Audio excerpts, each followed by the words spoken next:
Alright. Don't forget leg day, drink your water. I'm gonna do some lunges real quick, but yeah, watch this video, eat right, get in the gym. Let's go, let's get better. Strong mind, baby. We'll just do some in-place lunges. Yeah, let's go. Watch this video, and I'll get back to you. For opening, the estimates of perhaps those who have been convicted or arrested in the past, 700,000 to over 1 million.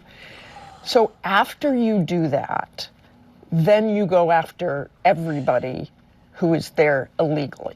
If you're in the country illegally, you're on the table, because it's not okay to, violate laws of this country. You got to remember, every time you enter this country illegally, you violated a crime under Title 8, United States Code 1325. It's a crime. So if you're in the country illegally, you got a problem. And that's why I'm hoping those who are in the country illegally who have not been ordered removed by the federal judge should leave. While you are emphasizing that you go after national security threats, you have said no one's off the table. If you're in the country illegally, you better be looking over your shoulder. You should be afraid and start packing now. Is that what you're doing to get hotel workers out or people working on farms, that they'll be so scared they just leave? Look, I think if you're in the country illegally, it's not okay. It's not okay to violate laws of this country. We have millions of people standing in line, taking the test, doing their background investigation, paying the fees that want to come in the right way. Let's talk about the arrests so far. Numbers released the first day were over 500, and there were reports that one was a suspected terrorist, others were gang members.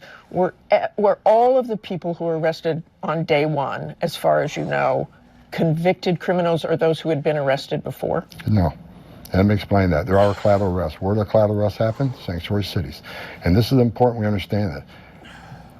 Sanctuary cities lock us out of the jails.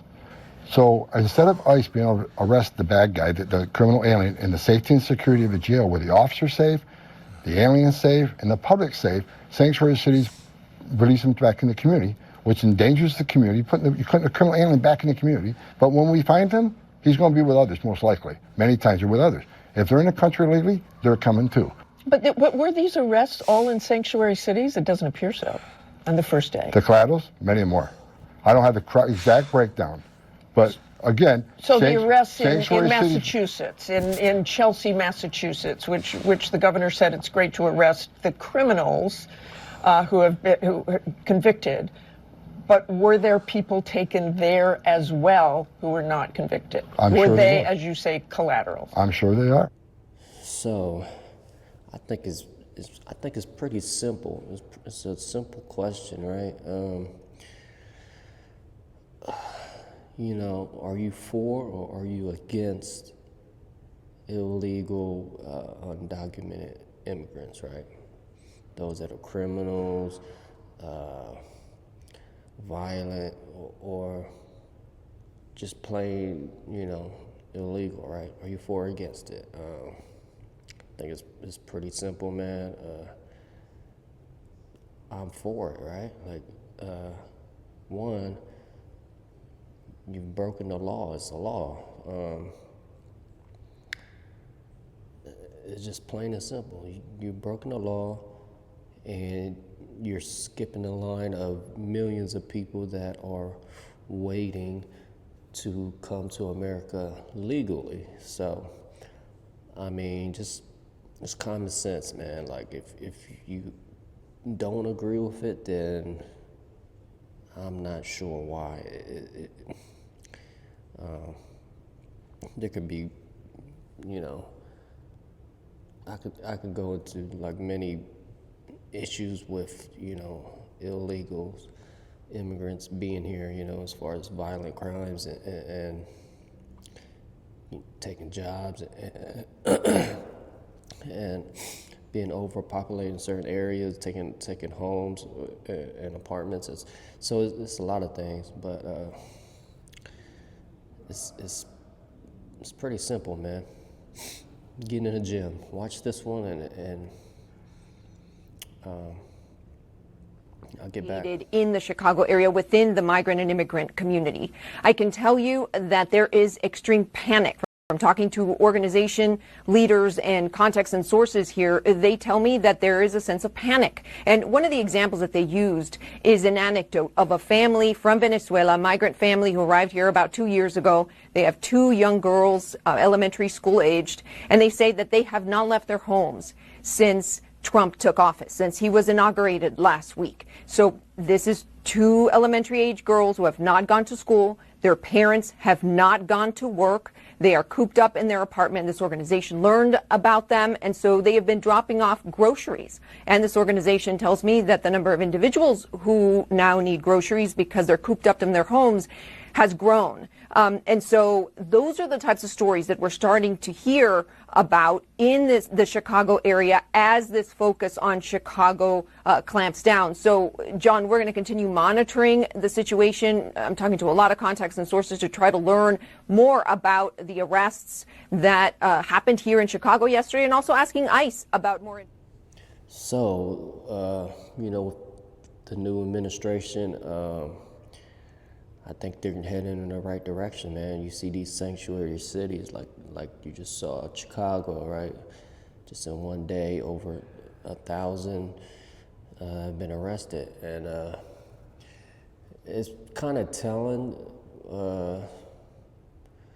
where they're saying certain cities like Chicago they're basically going ghost town, and people are going in hiding, right? It shows you just how many illegal, undocumented, immigrants are here.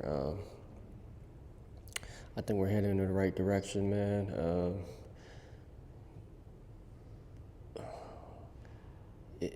You gotta be for it, right? Like, you gotta be for it. Like, it's a law, and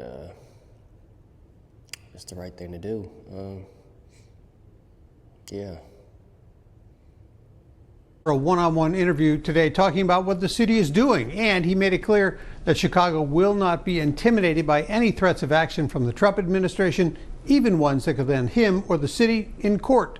Mayor Brandon Johnson ready for wherever the battle may go over the rights of undocumented immigrants who are just minding their own business and going about their lives. What do you make of the fact that there have been no raids so far? Well, first of all, let me just reaffirm our position as clearly as I possibly can, that we will always remain a welcoming and sanctuary space. The mayor said he has no intelligence on when any raids by ICE agents could happen or how many people might be targeted, although sources have told ABC7 Homeland Security is going after dozens of people here in Chicago. The Trump DOJ seems to now have taken off the gloves by saying that they will pursue deportation targets in schools and churches. What is your response? And I find that to be quite frank with you, I find that to be unconscionable and reprehensible. A Department of Justice memo this week said those who impede immigration enforcement could be subject to prosecution. Do you believe that you could be targeted because of Chicago's welcoming city ordinance? Well, look, my main focus is protecting the residents and the people of the city of Chicago. The threats that are coming from this current administration are threats that we're not intimidated by. U.S. attorneys' offices across the country have also been directed to review sanctuary laws and be prepared to challenge them in court if warranted. How is the city preparing to defend the welcoming city ordinance? Yeah, so I've directed my corporate counsel to look at all of the executive orders that are coming from the current administration, and we will have a comprehensive response to each of those executive orders. The mayor telling me the main objective at this moment is to ensure the safety of the people of Chicago, and Johnson says the city will stand up against what he called intimidation and fear-stoking coming from the Trump administration. Now, with the mayor being against these raids and stuff, what would be the reason? Just using logic and common sense. I think it boils down to, most things or almost everything boils down to money, right? Money, there has to be a reason why. Why would he be for protecting illegal immigrants, right? You can go I can see with the constitutional rights and stuff like that, but how else would you, in words, filter out the illegal immigrants? I'm not sure, man. So it's kind of odd. I'm not sure. That's a city, but yeah, this one, gotta do some more thinking about it. But I think it boils down to money. Somehow, some way it boils down to money, man. Has been running the numbers for us on this one. What are you seeing? Yeah, what am I seeing? I just want to know how different things are from where we were when Donald Trump first took office, and how much more the American people are on the side of Republicans than they were 8 years ago. So trust which party more on immigration. You go back to April of 2017. Look at this. The Democrats held an 11-point advantage over Republicans. So Americans were not liking what Donald Trump and the Republican Party was doing back at the beginning of his first term. Look at where they are now, though. Poll out just in the last week, after Donald Trump took office, which party you trust more in immigration? Look at the margin Republicans are putting up here. A 22-point lead over Democrats. You rarely see issues in which the American people side so much with one party over the other, but on the main issue that Donald Trump has been pumping up and Republicans have been pumping up since the beginning of his term, that began just 1 week ago, Republicans lead overwhelmingly on this. It's not just unusual for right now. It's just so much different than where we were 8 years ago. It just gives the Republicans a lot more leverage. And also, how are you measuring the boost, or how much voters, Americans, are liking, or what they're thinking about Donald Trump and what he's doing now versus Biden? Yeah, we always talk about this right direction, wrong direction, Oh, yeah. right track, wrong track number, right? And normally, you might expect the right direction, right track number to be really, really low. And on immigration, what track is the U.S. on? You go back last month, just 14% of Americans thought we were on the right track, according to Ipsos Reuters. Look at that. The wrong track was 62%. Look how much the right percentage is up this month since Donald Trump took office. It's up 23 points to 37%, pretty much right next to that wrong track number at 42%. Still slightly more Americans saying we're on the wrong track than the right track, but the right track number has gone through the roof, up to 37%, a 23-point jump since Donald Trump took office. So the bottom line is this. Many more Americans are saying that the country is on the right track right now. They're liking a lot more of what we're doing on immigration than just a month ago in the Joe Biden administration. They're liking a lot more what Republicans and what Donald Trump are doing than what they thought of what Joe Biden and the Democrats are doing. Then I assume that the trend is the same when you look specifically at Donald Trump on immigration? Yeah, it's very similar. So take a look here. Job Trump is doing on immigration. Here you see it, 46% approve, 39% disapprove. You don't have to be a mathematical genius to know that 46% is bigger than 39%. Americans approve of what Donald Trump is doing in immigration. They're much more likely to trust Republicans' immigration than Democrats, and far more Americans say the country's on the right track with concern to immigration than they did under Joe Biden. Simply put, immigration is an issue that the Republicans and Donald Trump are going to go to the well over and over and over again, because Americans are much more on their side than they are on the Democrat side. So I'm gonna just close it with this, man. With all these polls and stuff, man, who do you believe, right? I don't know what network is telling you what, but I think, I see the approval rate is in favor of the mass deportation raids and whatnot, but. I'm just closing with that, man. To me, it's plain and simple, man. I'm for it. As you see, the polls and stuff are turning towards that way.